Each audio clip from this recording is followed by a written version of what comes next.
Fala pessoal, aqui quem fala é o Vini e sejam bem-vindos a mais um vídeo. E neste vídeo eu vou falar sobre as duas principais lutas do UFC 311 que foram confirmadas pelo Dana White. 311 é o primeiro UFC numerado do ano que vem, de 2025. Mas antes de começar, eu queria avisar vocês que nesse final de semana tem o UFC 310 e eu vou fazer live aqui no canal durante todo o card. Desde a primeira luta até a última estarei ao vivo assistindo e conversando com vocês. Enfim, tudo aquilo que vocês já sabem como funciona. Então não esqueçam de vir aqui durante todo o card 310 e assistir comigo, beleza? E antes também de falar das lutas do UFC 311, eu queria avisar que nesse UFC 310 tem promoção da stake durante todo o card principal. Se você apostar em qualquer lutador do card principal, ali na aposta simples, né, que é quem vence, esse ou aquele, e esse cara que você apostou vencer no primeiro round, em qualquer uma das lutas do principal, pode ser nocaute, pode ser finalização, venceu no primeiro round, você tem o seu lucro em dobro. Então, se você quiser saber mais detalhes, vai lá na Stake, em esportes, promoções, tem essa promoção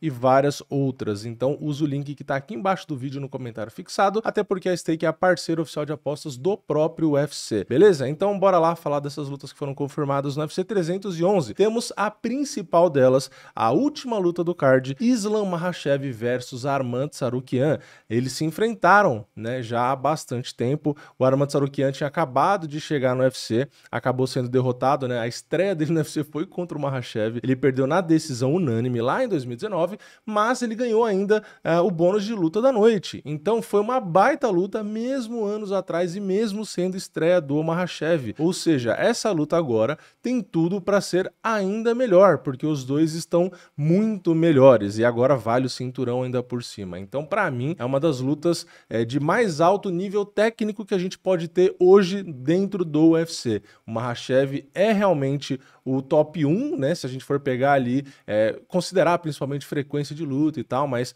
enfim, qualidade, né? Ele tem muita, ele e o John Jones ali são os caras que estão realmente ali no topo, e ele vai enfrentar o Arman Tsarukyan, que muita gente, claro, pode não botar muita fé, porque o Makhachev é muito bom e já venceu o próprio Arman, mas sinceramente, se a gente pegar a primeira luta, ok, faz muito tempo, mas dá pra ver que tem ali um certo equilíbrio, mesmo naquela época. E hoje em dia, eu acho que por questão de jogo, ainda tem sim muito equilíbrio, tá? Eu, apesar de achar interessante a vitória do Arman, por conta principalmente do Parrumpa, que é o técnico dele, eu gosto muito do Parrumpa e etc., eu não enxergo, tá, o Arman como favorito, mas é sim possível ele vencer. Como eu estava falando da primeira luta, a gente teve o Makhachev tentando 9 quedas e derrubando 4 vezes, tá? Então ele conseguiu derrubar? Sim, de fato conseguiu. E por outro lado, o Arman tentou 12 quedas e derrubou uma só. Então no duelo de wrestling, que faz bastante parte do jogo dos dois, quem foi melhor naquela época foi o Makhachev, e ele também conseguiu dominar por 6 minutos, né? Controlar ali por 6 minutos. Mas o Arman pegou aquela luta muito em cima da hora e ainda assim levou para a decisão. Então esse é um argumento a favor dele e também, claro, a diferença, a evolução que ele teve nesses anos todos. Se a gente lembrar, o Arman Tsarukyan nas últimas lutas ele venceu ninguém mais, ninguém menos do que Charles Oliveira, o Beneil Dariush, que ele ganhou até bônus de performance, ele nocauteou o Joaquim Silva, ele também tinha vencido ali o Damir Ismagulov, venceu espancando o Joel Álvares, entre outros adversários. A única derrota dele foi para o Matheus Gamrot em uma luta da noite, onde muita gente não concorda com o resultado, né? É bem discutível aquele resultado. Já o Makhachev meio que dispensa apresentações, né? Ele vem ganhando bônus desde a luta dele contra o Charles, que ele finalizou o Charles, ganhou bônus de performance, depois ele lutou com o Volkanovski, ganhou bônus de luta da noite, depois ele lutou com o Volkanovski de novo, ganhou bônus de performance de novo, e na última luta com o Poirier ele ganhou bônus de performance e de luta da noite. Então nas últimas 4 lutas o Makhachev tem 5 bônus. Então assim, ele vem vencendo, finalizando, nocauteando, dando show, dando queda, controlando. É um cara realmente sinistro, né? Defesa de quedas dele é uma das mais altas do UFC, né? Algo que é complicado pro Arman, porque ele tem 90% de defesa de queda. Ele tem uma precisão nos golpes na trocação muito alto, né? Quase ele 60%, 59%.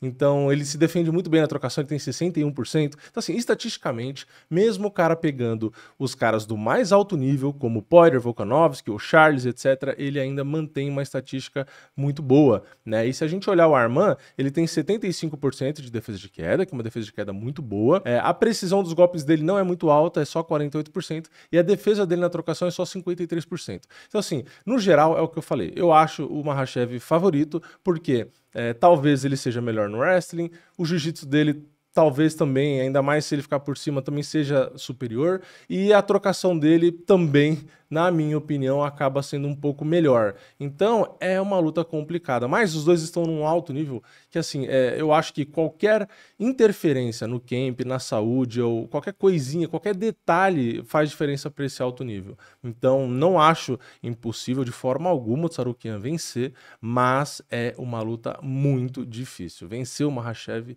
é realmente complicado. Então, esse é o meu parecer bem resumido. Claro que depois, próximo da luta, eu posso fazer um vídeo detalhado. E a segunda luta é, para mim, a mais justa, né? Merab Dvalishvili contra o Umar Nurmagomedov. Então, o Dana White aí me ouviu, né? Porque não tem como, não tinha como não ser o Umar Nurmagomedov. Para mim, era, assim, um absurdo não colocar o Umar para disputar o cinturão contra o Merab. Então, o Merab fez de tudo para não ser o Umar, tentou falar que, quero lutar em março, porque aí o Umar não podia. No final das contas, o Dana White falou, não, você vai lutar em janeiro e é com o Umar. Então, acho perfeito. Aliás, o próprio Merab fez até vídeo, né, desmerecendo ali o Umar, enfim, não queria nem a pau que a luta acontecesse. Mas ela vai acontecer, e aqui, para mim, também é uma luta tecnicamente sensacional. Aliás, para disputas de cinturão no geral, eu acho que essas duas lutas que foram casadas por 311, acho que são duas lutas das melhores que eram possíveis casar para disputas de cinturão, tá? E são dois caras que também têm estilos de jogo que tem algumas semelhanças, né? Acho que isso que torna as duas lutas interessantes, né? Talvez não sejam lutas onde a galera se empolgue, que seja necessariamente emocionante, mas do lado técnico em si, são duas baita lutas. E podem ser emocionantes também, né? Enfim, vamos ver.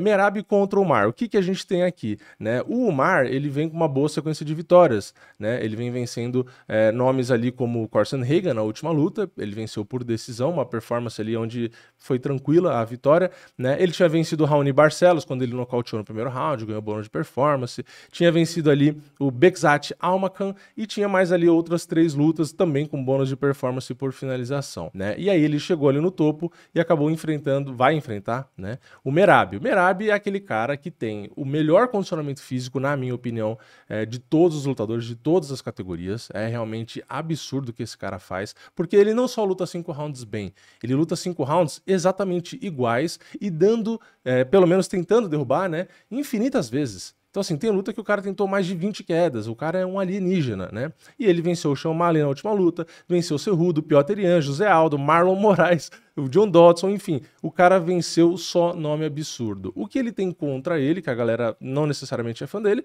é que ele leva muita luta para decisão, é um jogo que ele mais prende na grade, mais derruba, controla.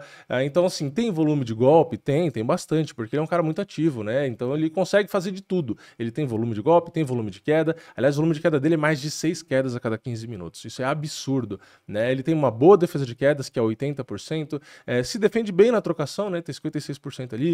Então é um cara muito complicado de lutar, mas ele vai enfrentar um cara que tem 100% de defesa de quedas, mas ok, não pegou os adversários, não tem tantas lutas como teve o Merab, né? Então o Umar, ele tem umas estatísticas que podem chamar atenção, mas vale esse asterisco, né? Ele não fez tantas lutas no UFC, não pegou adversários tão duros quanto o Merab, mas, por enquanto, ele tem 100% de defesa de quedas, tem 4 quedas a cada 15 minutos, que também é muito alto, e aqui na trocação tem uma grande diferença. O Umar Nurmagomedov tem 63% de precisão nos golpes, o que é muita coisa, e ele tem 63% também de defesa, e o volume de golpes dele é muito alto, são 4.4 golpes por minuto em média. Então, as estatísticas de trocação do Umar são muito melhores do que as do Merab, né? Principalmente precisão e defesa. O volume de golpes é praticamente o mesmo, mas precisão e defesa é bem superior. Então, isso aqui quer dizer o quê? Quer dizer que, como os dois têm muito esse jogo de queda, de força,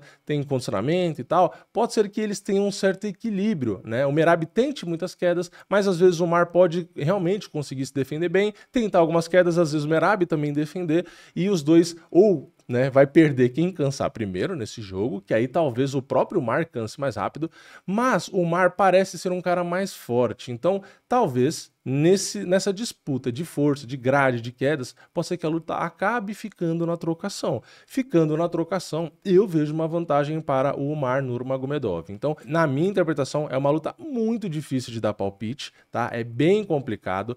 Pensando no condicionamento e na pressão ali que o Merab consegue fazer, eu tendo a dar o palpite para ele, mas considerando que o Umar também é muito bom nesse jogo e é melhor na trocação, eu acabo talvez puxando um pouco para o Umar Nurmagomedov.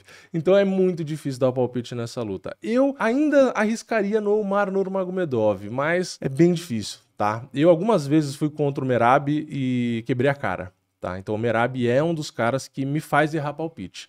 Eu acreditei que o Shamal ia nocautear, não nocauteou. Eu acreditei que o Cerrudo no wrestling ia fazer frente, não fez. Acreditava que o Piotr Yan ali defende bem queda e tem um bom box, poderia vencer também, não venceu. O próprio Aldo tem muita defesa de queda, muito boa na trocação, também não deu. Então o Merab é um cara que me faz errar palpites. Então eu tendo a ir com o Umar Nurmagomedov, mas eu não sou um bom parâmetro para dar palpite em luta do Merab. Então pode ser que eu erre de novo. Mas eu quero saber a opinião de vocês. Comentem aqui embaixo. O que vocês acham dessas duas lutas? E também comenta, né, se vocês concordam. Eu acho o Makhachev favorito e o Umar Nurmagomedov. Mas eu, né, Merab aí, não sei. Eu fico muito mais na dúvida na luta do Merab para dar palpite do que na luta do Makhachev, mesmo achando que o Tsarukyan tem uma boa chance. Ainda assim, é difícil, é mais difícil para mim dar um palpite contra o Merab. Mas comenta aqui, o que vocês acham? E é isso, né? Comenta, se inscreve, deixa o like e eu vejo vocês na próxima. É nóis, valeu, falou!